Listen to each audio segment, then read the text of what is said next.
Capiz Archdiocesan Social Action Center kag sa 88.1 Kader FM. Kasag Special Coverage. Kasag Special Coverage.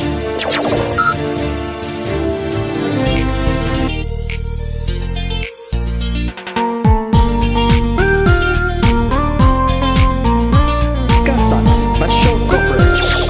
Kasag Special Coverage. Mayong hapon Syudad Sang Rojas kag probinsya sang Capiz. Mayong hapon sa inyo tanan mga kalagad. Nagapamati kag nakatutok kamo sa emergency radio station sang Archdiocese of Capiz, ini ang 88.1 Kader FM. Nagapalaya kita sa kahanginan pinaagi sa emergency broadcast permit nga ginhatag sa aton sang National Telecommunications Commission kag ang ining estasyon ang ginadumala sang Capiz Archdiocesan Social Action Center, ang social development kag humanitarian arm sang Archdiocese of Capiz.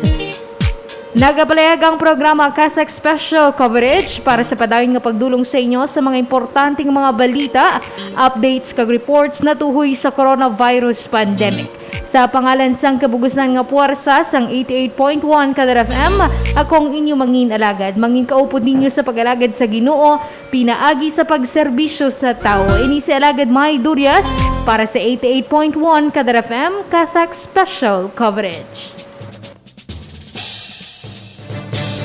Kasag Special Coverage. Kasag Special Coverage. Mga palantayan nga balita kag impormasyon tuoy sa isyu nga nagasugata sa aton. Mga dapat ninyo mahibaluan sa nagakainabo sa aton palibot. Igadulong sa inyo sa tingog nga puwersa sa Capiz Archdiocesan Social Action Center kag sa 88.1 Kader FM. Kasag Special Coverage. Kasag Special Coverage.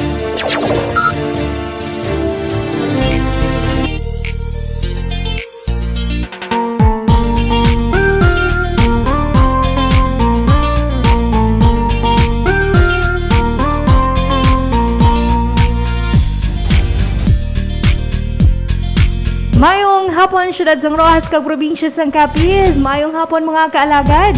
Welcome sa aton programa Kasag Special Coverage. Subong nga adlaw sang Martes, petsa 4 kita sa bulan sang Mayo, tuig 2021.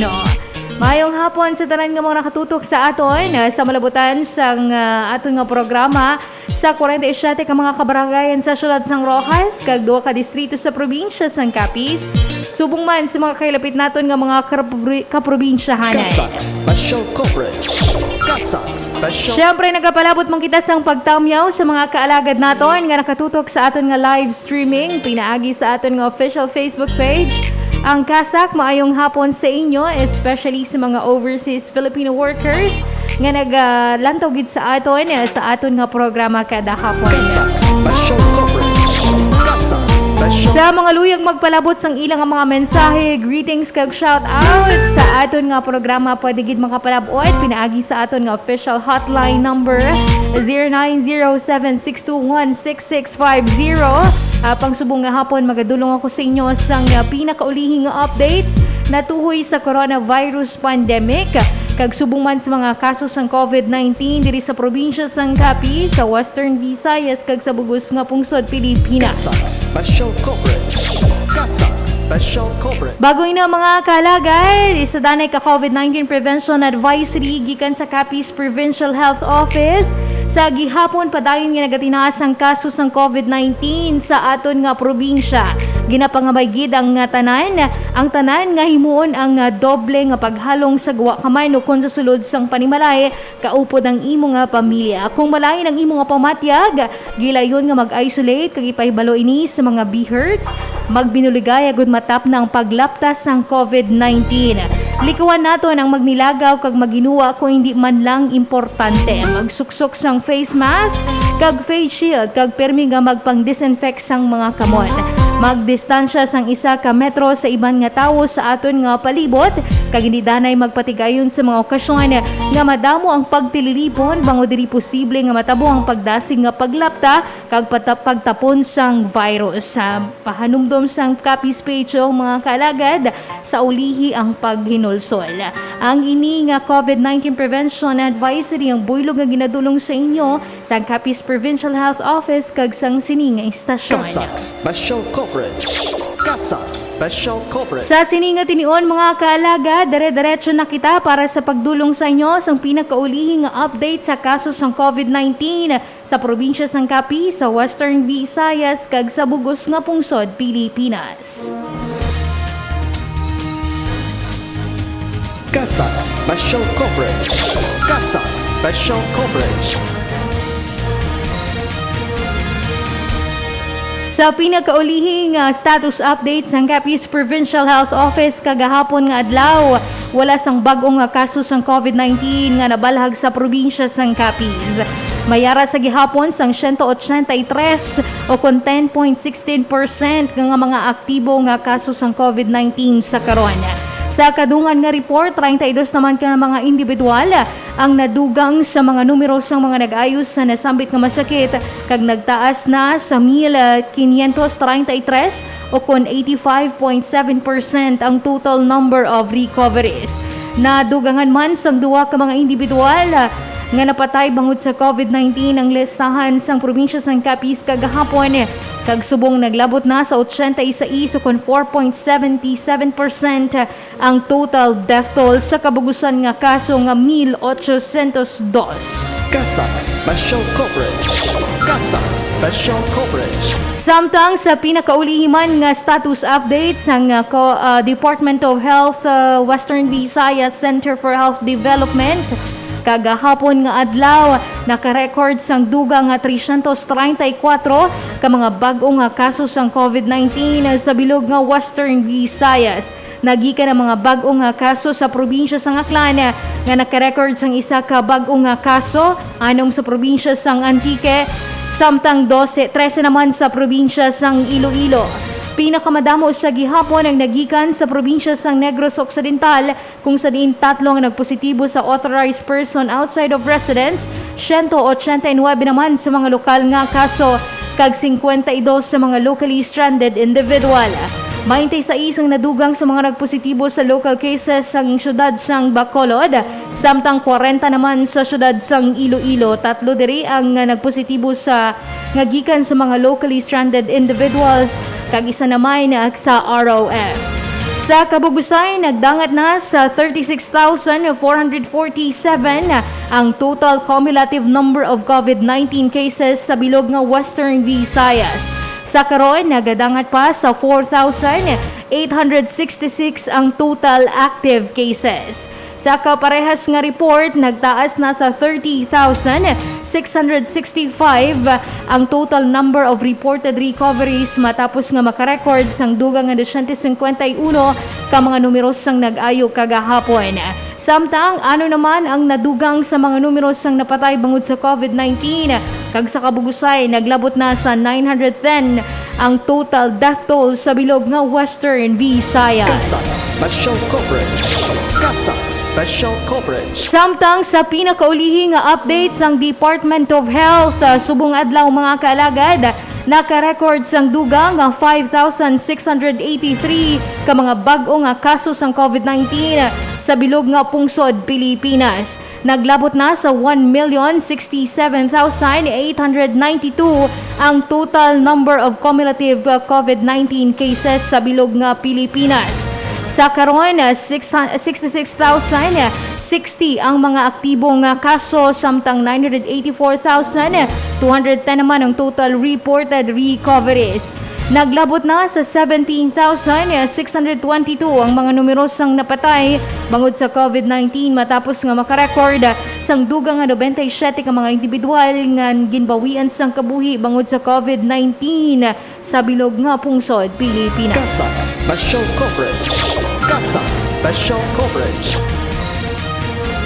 Nabatian mga kaalagad ang update sa kaso ng COVID-19 diri sa aton sa probinsya sang Capiz sa Western Visayas kag sa Pilipinas. Sa akon nga pagbalik, idulong ko naman sa inyo mga detalye sa mga nakalinyada naton nga mga balita. Mga balik ang aton nga programa matapos ang mga importante nga mga pahibalo. Ano bala ang coronavirus? Ang coronavirus isa kadako nga pamilya sang virus nga nagatugas sang balatian. Ini nagasugod sa simple nga kataro, tubtob nga mangin seryoso ini nga impeksyon kasubong sang una sang Middle East Respiratory Syndrome o kon MERS-CoV, kag sang Severe Acute Respiratory Syndrome o kon SARS. Sa mga delikado kag grabe na nga kaso sang coronavirus, ini mahimo nga mangin tunaan sang pneumonia, acute respiratory syndrome, problema sa bato, kag mahimo magresulta sa kamatayon. Ano ang mga sintomas ng coronavirus? Ang mga sintomas amo ang sipon, ubo, lagnat, pagmala kag paghubag sang tutunlan, kag nabudlayan maginhawa. Paano bala ang paglaptas sang sini nga virus? Ang ini nga virus nagsugod sang December 31, 2019 sa Wuhan, China. Ini mahimo magtapon halin sa isa ka tawo pakadto sa iban pinaagi sa pag-asik sang laway, kag sip-on kung mag-ubo, maghatching kag sa pag-uyat sang kamot sang iban nga tawo. Ano ang dapat himuon agud malikawan ang coronavirus? Likawan nga magpalapit sa mga tawo nga may balatian ka nagapakita sang kasubong nga sintomas sang sakit. Hindi magdupla sa bisan diin lang. Likawan ang pagtandog sa mata, ilong kag bibig. Permi nga maghugas sang mga kamot. Tapna ng ilong kag bibig kun mag-ubo o kun maghatching gamit ang tissue o kun panyo. Likawan nga magkadto sa mga matawo nga lugar kasubong sa malls, sinihan, terminals kag airports.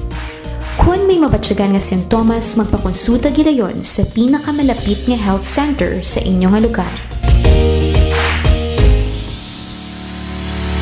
Sa mga luyag kang nagapangita sa mga preska kag pesticide-free nga mga ulutanon, magbisita lang diri sa Kasak Anus Store kag Resource Center.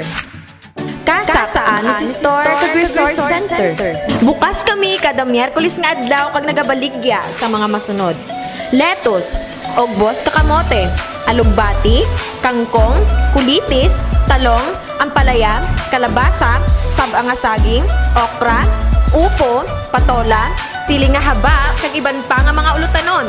Nagabaligya man sang native nga kape kag itlog. Sa mga luyag magbakal, ang mga available nga ulutanon gina-post sa Kasak Facebook page kag pwede ninyo mabisita diri sa Archbishop's Residence Compound, Lawaan, Roas City. Kag pangitaon lang si Miss Princess Dayan Calanza. Sa mga luyag magpa-reserve, mag-text na magtawag lang sa 0907-621-6650 or 090903-00213. Magkari kag magbakal na. Nakapanyenda ka na sang preska kag pesticide-free nga mga ulutanon, makabulig ka pa sa mga tawo nga may dako nga pagkinahanglanon. Kasak Ansi Store. Spot what you like, get what you need, and pay with your heart. Kasak Ansi Store kag Resource Center.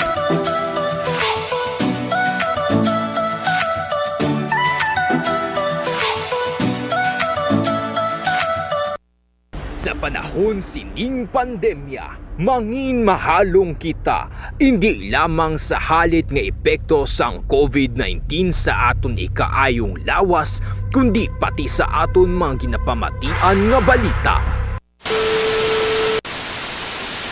Pumalo na sa higit 1 milyon ang mga kaso ng COVID-19 sa ating bansa. Mas malala pa ang nararanasang pagdami ng COVID-19 cases ngayon sa Metro Manila. Muling nakapagtala ng record ang India sa dami ng bagong kaso sa isang araw.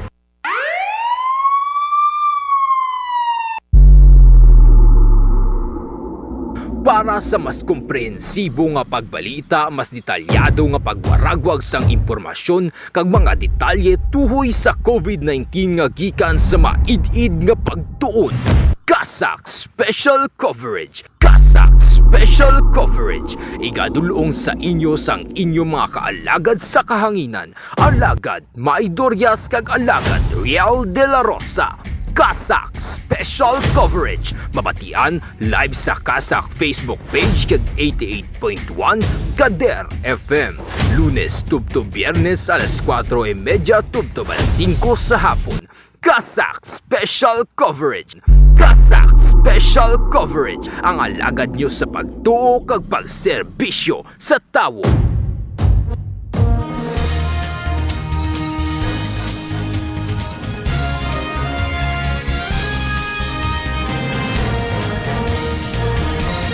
Kasak Special Coverage. Kasak Special Coverage. Oras naton mga kaalagad, alas 5:04 sa hapon, kagyari na ang aton nga mga headlines. Kasak Special Coverage. Kasak Special Coverage. Para sa Balita National, Presidente Rodrigo Duterte nagpabakuna na, ginpili nga bakuna mo ang China-based Sinopharm vaccine. Apisar nga hindi otorisado sang FDA nga pagagamiton sa pungsod Pilipinas. Kasak Special Coverage. Kasak Special Coverage. Samtang Malacanang plano nga palawigon ang temporaryo nga travel ban sa India bangod sa padayon nga pagtaas ng kaso sang COVID-19. Kasak Special Coverage. Kasak Special Coverage. Para sa Balita Regional, A3 Priority Group o persons with comorbidities sa Western Visayas, nasugura na ang pagpangbakuna sunod sa Department of Health Region 6. Kasak Special Coverage. Kasak Special Coverage. Kagduga nga mga banwa sa probinsya sa Aklan na magaratsada sang vaccination rollout subong nga simana. Kasak Special Coverage. Kasak Special Coverage. Balita diri sa probinsya sang Capiz, nakabaton sa dugang nga mga COVID-19 vaccines gikan sa Department of Health igapang bakuna sa mga nabilin nga mga frontliners. Kasak Special Coverage. Kag mga estudyante kag pamilya nga na-quarantine bangod sa surgical lockdown sa President Rojas, nakabaton sang buli gikan sa gobyerno probinsyal. Kasak Special Coverage. Kasak Special Coverage. Natigayon na nga makapabakuna si Presidente Rodrigo Roa Duterte kagabi kagintuman sini ang nga Sinopharm lamang ang pagagamiton nga bakuna. Ang China-based vaccine nga Sinopharm wala pa sang aprobado nga emergency use authorization sang Food and Drug Administration apang pahayag sang Malacanang sakop sang ginbakuna sa Pangulo ang 10,000 doses sang compassionate permit sang nasambit nga bakuna. Para sa pagdudulong sang detalye sang sininga balita, maging kaupod naton para sa live report, alagad Isidra Basan. Kasak Special Coverage. Kasak Special Coverage. Apisar nga wala pa sang aprobado nga emergency use authorization sa Pilipinas ang China-based nga Sinopharm vaccine, padayon nga amo ini ang personal nga gimpili ni Presidente Rodrigo Duterte nga ibakuna siya nga natigayon kagabi Mayo 3. Sandig sa video nga ginpakita sa publiko, pinaagi kay anay Presidential Executive Assistant kag subong Senator Christopher Bongo natigayon na nga magpabakuna sa nasambit nga bakuna ang 76 anyos nga presidente. Ang nasambit nga bakuna wala pa makakompleto sang emergency use authorization apang nakakuha ini sa compassionate use license sa Pebrero para sa Presidential Security Group nga bastante lamang sa 10,000 doses. Suno kay Presidential Spokesman Harry Roque, kalakip ang ginbakuna sa Pangulo sa nasambit nga 10,000 doses nga una na ginpahayag sa Malacanang nga pwede man magamit sa Commander-in-Chief sang Armed Forces of the Philippines. Samtang ginatag naman ni FDA Director General Eric Domingo na ang compassionate special permit wala nagakahulugan sa authorization sang ahensya. Ang sinuman nga nagamit sini ang dapat nga mangin responsable sa ila desisyon kag wala sang salabton ang ahensya sa mangin negatibo nga epekto sini sa tawo na nagpabakuna. Suno pa diri posible nga nangin personal nga desisyon sang Pangulo ang pagpili sang Sinopharm apang ginklaro ini nga wala pa natun-an sang ahensya ang nasambit nga bakuna. Kaupod mo sa pag-alagad sa Ginoo pinaagi sa pagserbisyo sa tawo, ini si Alagad Isidra Basan para sa 88.1 Kader FM. Kasak Special Coverage. Kasak Special Coverage. Samtang sa dugang nga balita national sa India, naglabot na sa masobra 300,000 ka mga kasos ng COVID-19 ang na-record sa kada adlaw. Bangod sini, hindi na sa karon makontrolar sang gobyerno, ilabi na sa kapital sini nga New Delhi ang mga nagamasakit sang COVID-19. Suno sa Malacanang, Plano sa karon nga palawigon ang nauna nga temporaryo nga travel ban sa India para hindi magabot sa kaparehas nga sitwasyon ang Pilipinas. Para sa pagdulong sang detalye sang sini nga balita, mangin kaupod naton para sa live report alagad Maria Rica May Pablo. Kasag Special Coverage. Kasag Special Coverage. Ginplanuhan sa karon sang Malacañang nga palawigon ang temporaryo nga restriction sa mga nagabiyahe gikan sa pungsod India bangod sa padayon nga surge sang COVID-19 sa nasambit nga pungsod. Suno kay treatment Czar Leopold Vega, gikan sa 781 may ara na sang 1148 intensive care unit o ICU beds sa Metro Manila nga amo ang epicenter sang COVID-19 outbreak sa pungsod sa karon. Samtang sunod naman kay Presidential Spokesperson Harry Roque, hindi mag-untat ang gobyerno sa 1,000 beds lamang kundi padayon ang pagdugang sa mga nasambit nga ICU beds. Dugang pa sini, pila lamang ini sa ginapanikasugan sa karon sang gobyerno, agud nga hindi na mag-abot pa ang sitwasyon sa Pilipinas sa nagakatabo sa India sa karon bangod sa second surge ng COVID-19. Matandaan nga tubtob sa Mayo 14 ang travel ban sa India, apang ginatunan pa sa karon sang gobyerno ang pagpalawig sini samtang ginapasiguro nga sundon ang suhestyon sang World Health Organization nga ikonsiderar ang mga iban nga pungsod kapareha sa Middle East sa pagpatigayon sang travel ban. Ang India ang sa karon ang mayara na sa mas sobra 20 milyon ka mga kaso bangod sa padayon nga epekto sang COVID-19 kag liwat nga nakabalhag sa mas sobra 300,000 ka mga bagong nga infeksyon sa isa ka adlaw sa sulod lang sang 12 ka asod-asod nga adlaw. Samtang sa pinakaulihi nga datos ng Pilipinas, mayara na sang 1,062,225 nga kabugusan nga kaso sang COVID-19 kung sa diin 69,466 pa ang mga aktibo. Kaupod mo sa pag-alagad sa Ginoo pinaagi sa pagserbisyo sa tawo, ini si Maria Rica May Pablo, 88.1 Kader FM. Kasag Special Coverage. Kasag Special Coverage. Samtang sa balita regional mga kaalagad, samtang padayon pa ang pagkumpleto sa pagpabakuna sa mga medical frontliners kag senior citizens, nagsugod na sa pila ka mga lugar sa Region 6 o kon Western Visayas ang pagpangbakuna naman para sa A3 o kon persons with comorbidities nga magabaton sang COVID-19 vaccine. Para sa pagdulong sang detalye sang sininga balita, mangin kaupod naton para sa live report alagad Andrea Alvarado. Kasag Special Coverage. Kasag Special Coverage. Nagsugod na sa pila ka mga probinsya kag highly urbanized city sa Western Visayas ang pagpangbakuna nga yara sa A3 priority groups o kung mga residente nga may aras ang comorbidities. Suno kay Dr. Bea Camille Filiaro Natalaray, Medical Officer 4 sang Department of Health Region 6, naglabot na sa kapinsay 167 ka mga individual gikan sa syudad sang Iloilo, mga probinsya sang Antique, Iloilo kag Negros Occidental. Sa nasambit nga kategorya ang nakabaton na sang Sinovac, Viotex Coronavac kag AstraZeneca vaccines. Dugang pa ni Natalaray, ang nasambit nga numero ang 1.68% sang kabugusan nga 39,718 ka mga individual sa A3 priority groups nga yara sa master list sa Western Visayas. Matandaan nga ginsaysay pinaagi sa DOH Memorandum Number 2021-0175 ang mga nalakip nga individual nga may comorbidities nga isa sa prioridad nga makabaton sa bakuna batok sa COVID-19. Kasubong sang chronic respiratory disease and infection, cardiovascular disease, chronic kidney disease kag iban pa. Samtang padayon naman nga ginakumpleto ang mga pagpangbakuna sa mga medical frontliners nga yara sa A1 category sa bilog nga rehiyon. Kaupod mo sa pag-alagad sa Ginoo pinaagi sa pagserbisyo sa tawo, ini si Andrea Alvarado, 88.1 Kader FM. Kasag Special Coverage. Kasag Special Coverage. Sa dugang nga balita regional, matapos ang pila ka preparasyon sa pagpangbakuna, handa na sa karon ang 11 ka mga banwa sa probinsya sang Aklan para sa pagbakuna sang ilang mga medical frontliners. Una nga beses nga makabaton sang Sinovac vaccine sang yara sa A1 priority group sang nasambit nga probinsya. Samtang padayon naman ang pagkumpleto sa pagpangbakuna sa mga senior citizen kag nagsugod naman na sa A3 category ang pila ka mga lugar sa Western Visayas. Para sa pagdulong sang detalye, sang sininga balita, mangin kaupot natin para sa live report, alagad John Rafael Fabregat. Kasak Special Coverage. Kasak Special Coverage.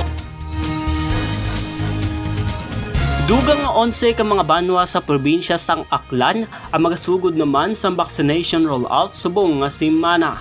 Suno kay Provincial Health Officer 1, Dr. Cornelio Quachon Jr., kapen sa 10,100 doses sang Sinovac vaccines ang alokasyon para sa 5,050 frontliners nga mga bakunahan.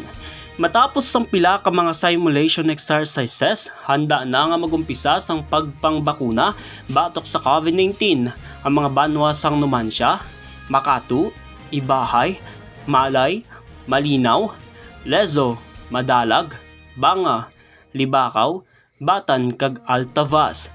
Matandaan nga nauna na nga nakapangbakuna sang kaparehas man nga brands sang COVID-19 vaccines sa nagligan nga bulan ang mga banwa sang Buruanga, Navas, New Washington, Kalibo, Tangalan, kag Balite. Sa pinakaulihing nga datos sang PHO, mayara sang COVID-19 cases ka 1,614 ang probinsya kung sa diin 229 pa ang mga aktibo nga kaso, samtang 1,349 naman ang recoveries. Kaupod mo sa pag-alagad sa Ginoo, pinaagis sa pagserbisyo sa tao, ini si John Rafael Fabregat, 88.1 Kadar FM. Kasak Special Coverage. Kasak Special Coverage. Samtang sa balita, diri sa probinsya sang Capiz, nag-abot na ang ikapito nga delivery sang Sinovac vaccines para sa probinsya sang Capiz gikan sa nasyonal nga gobyerno nga ginpaagi sa Department of Health Western Visayas. Ginbato nini sang Capiz Provincial Health Office kag para ini sa dugang nga mga bakuna sa mga frontliners sang probinsya. Para sa pagdulong sang detalye sang sininga balita, mangin kaupod naton para sa live report alagad John Kenneth Fabregat. Kasak Special Coverage. Kasak Special Coverage. Nag-abot na ang dugang nga mga bakuna batok sa COVID-19 gikan sa Department of Health Western Visayas para sa probinsya sang Capiz kagahapon nga adlaw Mayo 3. Kapin sa 12,700 ka mga Sinovac COVID-19 vaccines ang dugang nga mga bakuna nga paggagamiton para sa gihapon sa mga frontliners sang probinsya ukon mga individual nga nakip sa A1 category. Suno kay Governor Nonoy Evan Contreras, ginatagan sinisang dako nga alokasyon kag prioridad ang mga frontliners sa syudad sang Rojas bangod sa dako nga populasyon kag madamo nga numero sa mga frontliners. Kalakip man sa mga nag-abot ang alokasyon sa pila ka mga kabanwahanan. Nagpasalamat naman ang gobernador sa nasambit nga mga bakuna bangod sunod diri sa pihak sang limitado nga supply, isa ang Capiz sa ginprioridad sang DOH Regional Office 6. Samtang, ginpahayag naman ni Dr. Alex Nolasco, acting PHO2 nga sa masunod nga mga mag-aabot nga COVID-19 vaccines, magasugod naman na ang gobyerno probinsyal sang vaccination rollout para sa mga A2, A3 nga mga kategorya o kun mga senior citizens kag persons with comorbidities. Kaupod mo sa pag-alagad sa Ginoo, pinaagi sa pagserbisyo sa tawo. Inis John Kenneth Fabregat, 88.1 Kadar FM. Kasak Special Coverage. Kasak Special Coverage. Samtang matapos nga mapaidalom sa surgical lockdown ang pila ka mga barangay kag sitio sa Banwas sang President Rojas, nagpalabot o nagtanay naman sang bulig ang gobyerno probinsyal kag subong man ang Department of ng Capiz Provincial Social and Welfare Development Office. Para sa pagdulong sang detalye sang sininga balita, mangin kaupod naton para sa live report alagad Royal Marvins Mayordomo. Kasak Special Coverage. Kasak Special Coverage. Personal nga ginpadulungan kag ginatagan sang bulig sang opisina sang Capiz Provincial Social Welfare and Development Office ang President Rojas West Elementary School. Agon niya ipalabot ang bulig nga bugas kag face shield sa mga estudyante nga apektado sang surgical lockdown. Matandaan nga naghinyo ang mga manunudlo sang amo nga buluthuan sang bulig gikan sa probinsya para sa mga estudyante nga na-quarantine bangod sa pagtaas ang kaso sang COVID-19 sa banwa. Ginsabat naman sang nasambit nga opisina Ang panawagan kag nagtan-ay sang duwa ka sako nga bugas kag face shield sa mga kabataan nga pigado sang nasambit nga lugar. Ginbato ng mga inis sa mga manunudlo kag nagpalabot sang ila pagpasalamat sa positibo nga pasabat sang gobyerno probinsyal kag sang Capiz PSWDO. Dugang pa dire, nagpalabot pa sang bulig si Capiz Governor Esteban Evan Contreras sa mga pamilya naman sang apektados nga mga COVID-19 sa Sitio Suwa, Dupax, nga ginbato naman ni Barangay Captain Jeffrey De La Cruz.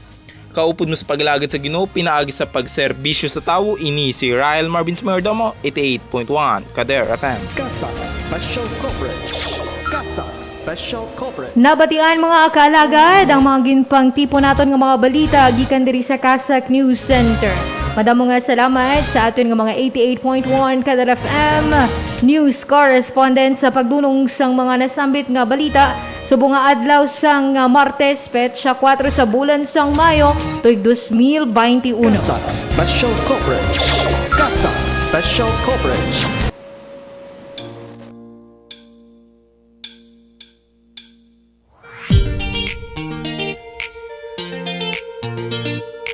Kasak Special Coverage. Kasak Special Coverage.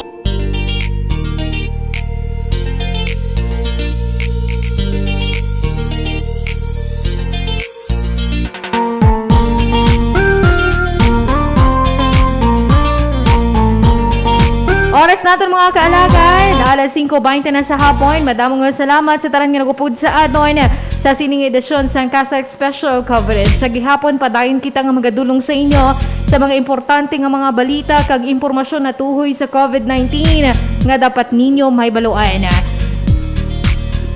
Magabalik ang Kasak Special Coverage buwas nga adlaw alas 4:30 tubto alas 5 sa hapon. Same time, same station mga kaalagad. Madamo nga salamat sa mga kaalagad naton nga naglantaw sa ating Facebook Live. Shout out danan kay Ma'am Paula Bulkerin, kay John Rafael Fabrigar, Bauk, si Isidra Basan, si Ma'am Angie P. Javier, subong man kay Baby Clean Francisco Gapasinaw, maayong hapon man kay Nay Bel Feo, Maria Rica May Pablo, kag subong man kay John Ray de los Santos nga nagalantaw sa Iloilo City, kag shoutout kay Sir Josan Sevilla Cortel. Thank you so much sa mga nagupod sa aton. Madamo nga salamat sa padayon nga nagasuporta sa 88.1 Kader FM kag sa Social Action Center. Kita liwat buwas nga adlaw. Ako ang inyo nang ginalagad sa pangalan sang kabugusan nga puwersa sang 88.1 Kader FM sa aton nga overall chairman, His Eminence Jose Cardinal Advincula, sa aton nga Managing and Social Action Director, Reverend Father Mark Rantlor, sa pangalan sang aton Program Manager, Father Francisco Casalda, aton Station Manager, Reverend Father John Davy Balya, kag sa aton nga mga Technical Directors, Engineer RJ Borja, alagad Mingming Wego, kag madamo nga salamat sa akong Partner Technical, alagad Maria Jean Lorin Balgos. Ako naman ang inyo nangin alagad, nangin kaupod ninyo sa pag-alagad sa Ginoo, pinaagi sa pagserbisyo sa tao. Ini sa alagad May Durias para sa 88.1 Kader FM, Kasak Special Coverage. Hindi maon ang radyo. Hindi ka kasi nakatutok sa Kader FM. Ang love mo na love kong pakinggan. 88.1 Kader FM. Ikaw na.